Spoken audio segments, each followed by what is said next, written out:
એક તરફ રાજકોટમાં જ્યાં ભારતીય જનતા પાર્ટીની બેઠક યોજાઈ, બીજી બાજુ કોંગ્રેસે પ્રહાર કર્યા છે. બીજી તરફ પ્રદેશ કોંગ્રેસે ભાજપ પર શાબ્દિક પ્રહાર કર્યા છે. પ્રદેશ કોંગ્રેસના કાર્યકારી પ્રમુખ ઇન્દ્ર વિજયસિંહ ગોહિલે પ્રેસ કોન્ફરન્સ કરીને ભ્રષ્ટાચાર મુદ્દે ભાજપ પર ગંભીર આરોપ લગાવ્યા. ઇન્દ્ર વિજયસિંહ ગોહિલે રાજકોટ શહેર ભાજપના નેતાઓ પર ગેરકાયદે બાંધકામનો મુદ્દો ઉઠાવ્યો. શહેરમાં બાંધકામને લઈને મોટા પ્રમાણમાં ભ્રષ્ટાચાર થયાનો આરોપ લગાવીને કોંગ્રેસ ભાજપ વિરુદ્ધના લખાણો સાથેનું એક પોસ્ટર પણ જાહેર કર્યું. કોંગ્રેસે તો એવો પણ આરોપ લગાવ્યો કે રાજકોટને રોમ બનાવવાની વાતો કરનાર ભાજપ હવે ભ્રષ્ટાચારનું કેન્દ્ર બન્યું છે.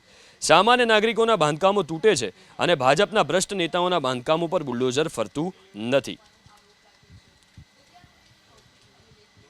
સમગ્ર રાજકોટની ટીમ કોંગ્રેસ જનતાની અદાલતમાં જશે, જનતાના જે પ્રશ્નો છે પ્રશ્નો માટે ઉજાગર કરશે અને એક વચન આપશે કે રાજકોટ શહેરને પોલ્યુશન ફ્રી શહેર અમે બનાવીને રહેશું, રાજકોટ શહેરને ક્રાઇમ ફ્રી સિટી બનાવીને અમે રહેશું, રાજકોટ શહેરને ડ્રગ્સ ફ્રી સિટી બનાવીને રહેશું અને રાજકોટ શહેરમાં એ પ્રકારનું શાસન કોંગ્રેસ પક્ષની આગેવાનીમાં ચાલશે કે જે કોઈ અધિકારીઓ કે ચૂંટાયેલા પદાધિકારીઓ માટે નહીં, પરંતુ રાજકોટ શહેરની જનતાના હિતનો વિચાર કરી અને સરકાર ચલાવે, સત્તા ચલાવે એ પ્રકારની જનતા સમક્ષ અમે અપીલ કરીએ છીએ.